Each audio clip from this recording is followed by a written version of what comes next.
эрэгтэйлэг байхыг хүсдэггүй л дээ. Гэтэ ингээд цаанаасаа ингээ үнэхээр эрэгтэйлэг аваад идэх байхгүй юу? Аль эсвэл эрэгтэй хүмүүс намайг чи амар эрэгтэйлэг гэ тэгээд надтай ингээд холбогдож байгаа ихэнх залуучууд нь дандаа тийм эмэгтэйлэг энергитэй хүмүүс байгаад байдаг байхгүй юу? Яг үнэндээ би тийм те эрэлхэг, баатарлаг тийм эрэгтэй хүнийг би хүсдэг. Тэгсэн мөртлөө надад ойртож байгаа нь болохоор ерөөсөө тийм байж чаддаггүй. Та хамгийн эхлээд өөрөө эмэгтэйлэг байж чадж байна уу? Эмэгтэйлэг энерги гэж яг ямар энерги юм? Эмэгтэйлэг энерги яаж ээж ямар нууц аргуудаар бий болдیں۔ Эмэгтэйлэг энерги гэдэг нь зөвхөнтэй дресс өмсвөл альцал хумсаа будаал нүрээ будаал яг тийм байхыг хэлдэг юм уу?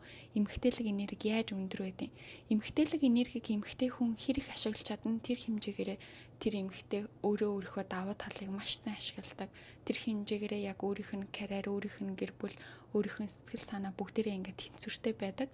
Гэтэл дан ганц эрэгтэйлэг энерги нь өндөр байгаа эмэгтэй хүн яадаг вэ гэхээр амар hard working гэдэг, амар шаргал хөдөлмөрлж, амар хичээнгүлэл, биеэ заваагаал, биеэ ядраагаал тэгсэн мөртлөө гаднаас нь харахад те хинч тэр хүнийг амжилттай байна гэж хэлж чадахгүй. Яагаад гэвэл тэр хүн гаднаасаа өөрийнхөө эмэгтэйлэг байдлыг авч явж чадахгүй байгаа учраас тэр хүн хэдий хичээж байгаа, хэдий мундаг байгаа, хэдий боловсралтай байгаа ч гэсэн гадаад байдлаасаа тэгж харагдаж чадахгүй байгаа мал тэр хүн зүгээр л за энэ нөө хичээдгэл эмэгтэй байна гэж бодохоос вау ямар гоё эмэгтэй вэ, ямар хөөрхөн юм бэ, ямар ухаантай юм бэ, ямар мундаг юм бэ гэж бодогдох тэр мэдрэмжийг төрүүлдэггүй.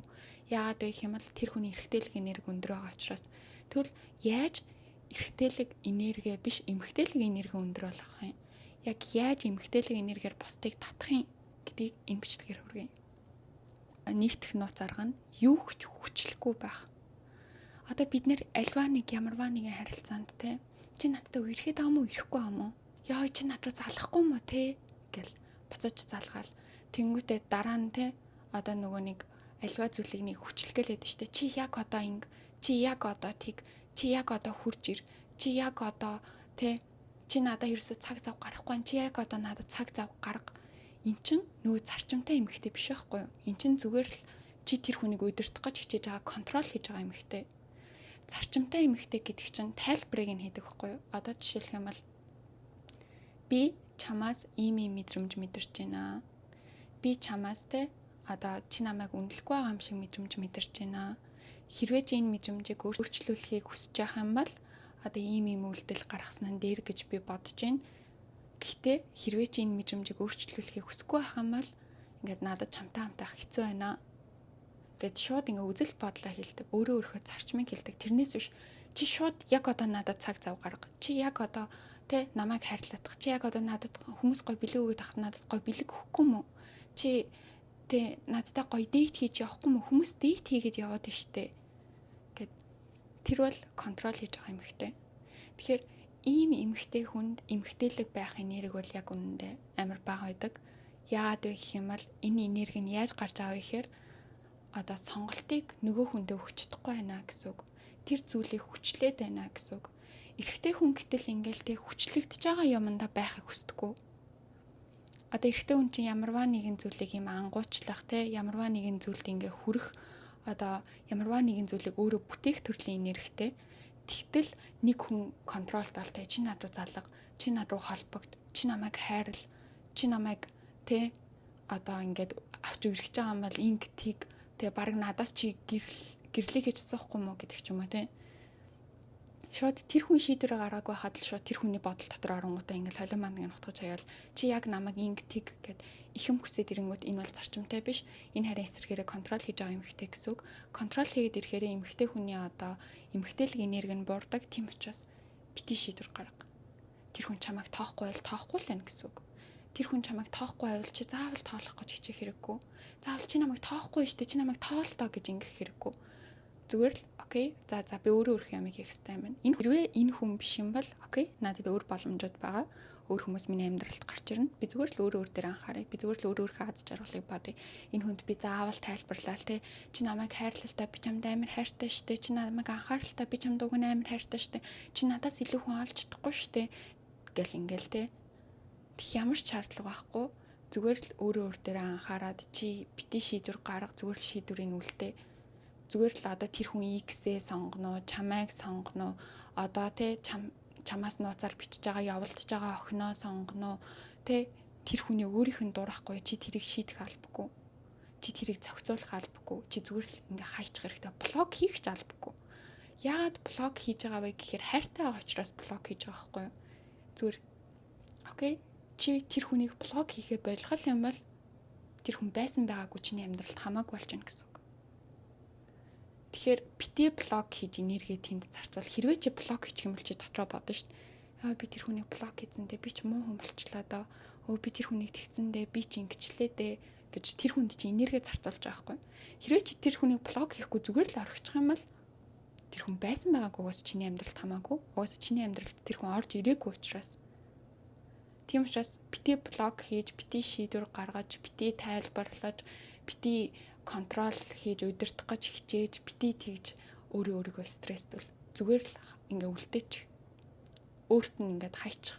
Тэгээд чи зүгээр л сонгох хэрэгтэй байхгүй юу? Эмэгтэй хүний энерги нь ямар энерги вэ гэхээр ямарваа нэгэн зүйлийг бүтээх биш. Харин ямарваа нэгэн зүйлээ сонголт хийх, ямарваа нэгэн зүйлийг татах. Тэгэхээр битээ араас нь ингээл гүүгээл те бүтээх гэж хичээгээл харилцааг аврах гэж хичээгээл харилцааг мундаг болгох гэж хичээгээл тэг шаардлагагүй. Хоёр дахь эмэгтэйлэг байх энергийн арга нь юу вэ гэхээр би энэ зүйлийг хүсэж ин биш. Одоо ихэнх эмэгтэйчүүд тэгдэж шүү дээ. Би амар гоё тим найз залуу хүсэж ин, намайг гоё аялалд дагуулж явдаг, намайг хайрладаг, надад бэлэг өгдөг, ингэдэг, тэгдэг биш. Угаасаа чи тэр зүйлийг хүртэх хэрэгтэй. Яагаад вэ гэхээр яагаад бид нэр өөрсдийнхөө үн цэнийг үнэлж чаддаггүй вэ гэх юм бол бид нэр өөрсдөө заяа яг үнэндээ эмэгтэй хүн гэдэг бол эрэгтэй хүний хамгийн том те одоо өөрсдийнхөө нэр төрийг ингээл авч явах боломжтой гоё л гэж би боддог байхгүй эрэгтэй хүний хувьд. Тэгэхээр тэр эмэгтэй хэр гоёор бие авч явж ин тэр хэмжээгээр тэр эрэгтэйгийн нэр хүнд өсөж байгаа тийм үстэй. Тэнгүүт чи зүгээр л тэр эрэгтэйгийн хажууд зүгээр л тэр залуугийн хажууд гоё байна, гоё биетэй байна, хөөрхөн байна, тэ гоё ааш зантай байна, мэдлэг боловсралтай байна, карьертай байна магадгүй. Тэгвэл тэр чинь л хангалттай. Чи заавал тэр залуугийн асуудлыг шийдэж өгөхгүй бол чи заавал тэр залууд өглөө алган хоол хийж өгвөл чи заавал тэр залууд те бүх юмд нь кэр хийж анхаарал тавьснаар чиний үнцэн чинь өсөхгүй.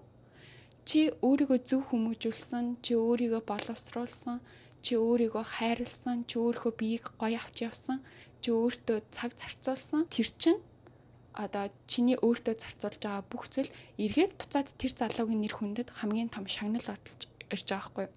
Тийм учраас зүгээр л окей би энийг хүртэх хэрэгтэй.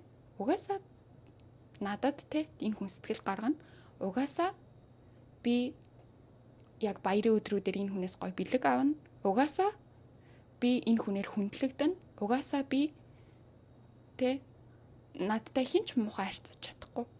Яагаад вэ гэх юм бол чи өөртөө тэр одоо үнэлэмж өөрийнхөө энергиэр яг тэр байдлыг хамгаалж байгаа байхгүй юу? Чи өөрөө эмгтээлэг байгаад байнгут хин ч амтай муухай харьцах юм. Чи өөрөө хараал хэлэхгүй байл хин ч нуурдаас хараал хэлэх юм. Тийм үстэй. Тэгэхээр өөрийгөө би энэ хүртэх хэрэгтэй гэдэг майндсет чухал. Гуравт нь буюу хөдөлмөрөө биш энерги ашигла. Яа би бүр амар хичээж энэ миний тарих бүр ингээл те надад бүр тим ажил байгаа, тим чухал юм байгаа, тим сурах юм байгаа. Би тийшээ явж тим ажлыг амжуулна, ийшээ явж ийм юмыг хийн гэж амжуулж байгаа мөртлөө чи өглөө босоод нэг те 10 минут 20 минут нүрээ будахад цаг зав гаргаж чадахгүй. Чи хоол сонгохдоо нэг хоолоо хязгаарлаад те сахар чихэрлэг зүйлсээс татгалзаад өөрийнхөө биеийг гоё ирүүл чирэг мөн те галбирлаг авч явж чадахгүй чи өөрийнхөө карьер дээр анхаарч байгаа бол наа чи эмгтээлэг байдал биш. Тэгэхээр эмгтэй хүний амжилт гэдэг юу вэ гэхээр тэр хүний бие авч явж байгаа байдал. Тэр хүний ярьж байгаа яриа хэлж байгаа үг. Тэр хүний боловсрал, эрдэм мэдлэг, амьдралыг харах үнц нь амьдралын өнцөг. Тэрнээс биш чи ганцхан палаж өмснөөрөө эмгтээлэг болохгүй. Чи ганцхан ухаантай байснараа эмгтээлэг болохгүй.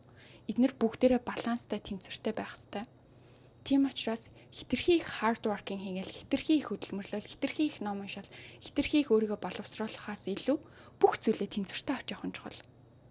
Тэгжээч чиний эмгтээлэг энерги чинь сэргэн, тэгжээч чи өглөө босоод нүрээ гой будаал, хүсээ гой янзлал, хувцас гой өмсчихэд чиний тэр өдөр те Яаж чи өглөө стресстэйс ирсэн чиний тэр өдөр чи аз жаргал азар дүүрэн байдаг үсттэй. Яагаад вэ гэвэл чи өөрөөсөө тэр ихтгэлтэй энергийг ялгаруулж байгаа учраас. Яагаад вэ гэх юм бол хүн болгон чамайг хараад вау энэ ямар хөрх эмхтэй вэ? Энэ өстө нэрээ бие гоё авч явд юм байна. Энэ хүний идж байгаа, ууж байгаа зүйлсэн ч гэсэн цэгцтэй юм байна. Гих мэтэр хараал дүгндэг. Тэгэхээр би яг юу гэж хэлэх гээд байна вэ гэхээр заавал hard working хийж хөдөлмөрлж шаргуу ажиллахаасаа илүүтэй бүх зүйлээ тэнцвэртэй авч явснаар чиний энергичийн эмгтээлэг болоод энергичийн эмгтэй болсноор чи заавал hard working хийх шаардлагагүй чи зүгээр л өөрийнхөө амьдралд тэр бүх сайхан зүйлсийг тэр бүх сайхан боломжийг тэр бүх чамайг хайрлах хүмүүсийг бүгдийн зэрэг татчихдаг. Дөрөвт нь ярихаасаа илүү сонсдог бай. Одоо нэг залуутай танилцъя л да. Юм их ярьдаг эмэгтэй, юм бага ярьдаг эмэгтэй, хоёр эмэгтэй байлаа гэж бодъё. Яг анзаараад үзэх юм бол хинэндээ хэрэгтэй хүмүүс хамгийн их татагддаг вэ гэхээр юм бага ярьдаг эмэгтэйд нь. Яагаад вэ гэх юм бол тэр хүн дотроо нэг нууцлаг ертөнцтэй. Тэр нууцлаг ертөнцийг мэдхийг хүсэж байгаа. Гэтэл юм их ярьдаг эмэгтэй. Би өнөөдөр өглөөсрээ тэгсэн чинь team найзтайгаа уулзараа тэгсэн чинь манай найз team юм болсон байлээ. Тэгээ би өнөөдөр хуцаа өмсөд тийшээ яваад team хоол идээд тэгсэн чинь тэгсэн байхгүй. Өнөөдөр миний тархинд team бодогдоод энэ биш. Юм бага ярьдаг эмэгтэй яг өнөөдөр төлөвлөгөөтэй байсан учраас би яг зөвхөн төлөвлөгөөний хоол даав байсан. Тэгвэл тэр ихтэйгийн тархинд бодно үстэй. Энэ хүн юуг төлөвлөсөн? Ямар төлөвлөгөөтэй байсан? Дараагийнх нь асуулт нь орж ирж шин. Чи бүгдийг тайлбарлах юм бол тэр хүн юу ч асуухгүй шин.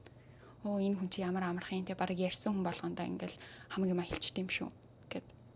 Тийм учраас залуу гэхээсээ илүү заяо. Ажил дээрч, амьдрал дээрч бүх үед хэрвээ чи эмгтээлэг энерги ялгаруулахыг хүсэж байгаа бол бүх ямыг тайлбарлаад, детальчлаад би сайхан сэтгэлтэй, би мундаг, би хөөрхөн, би ингэдэг, би тэгдэг, би юм хийдэг гэхээсээ илүү зүгээр л жоохон чимээгүй байгаад их сонсгож хичээх хэрэгтэй. Их сонсоод чи дотроо ингээ анализ хийн штэ өөрийнхөө дотоод хүнтэйгээ те. Энэ хүнийг ийм ярьд юм байна. Энэ залуу нэг ийм юм ярьд юм байна. Энэ хүн ингээ худлаа өөрөөрөө ингэж те одоо бахархах болох хадаа энэ хүний эго ийм үед өндөрсд юм байна. Энэ хүн миний сонирхол биш байна. Энэ хүн яах вэ бас байж болох юм гэж боддог ч юм уу. Тэгэхээр хамгийн гол нь сонсдог байх нь амар чухал. Тэгжээж эмгтээлэг энерги одоо нөгөө хүндээ ч гэсэн те энэ эмгтэйг мэдчих юмсан да гэсэн хүсэл төрдөг. Зөрүүлээд чи буцаагаад өөрийнхөө эргэн тойронд яг эмгтээлэг энерги ялгаруулж эхэлдэг. Хамгийн сүүлд нь болохоор баатрын сэтгэл зүйг орхих хэрэгтэй. Эмэгтэй хүн заавал нэг юмыг бүтээн байгуулаад, заавал нэг юмыг авраал те, заавал тийм баатарлаг үйлсхийг шаардлагагүй. Яг үнэндээ анханасаа одоо бид нэр түүхээ бодоод ирэхээр те, бид нэр хизээч дайн тулаанд яваал, одоо бусад цэргүүдийг ялгаал те, бусад овг аймгийг эзлэл бид нар тэгж яваагүй үстэй.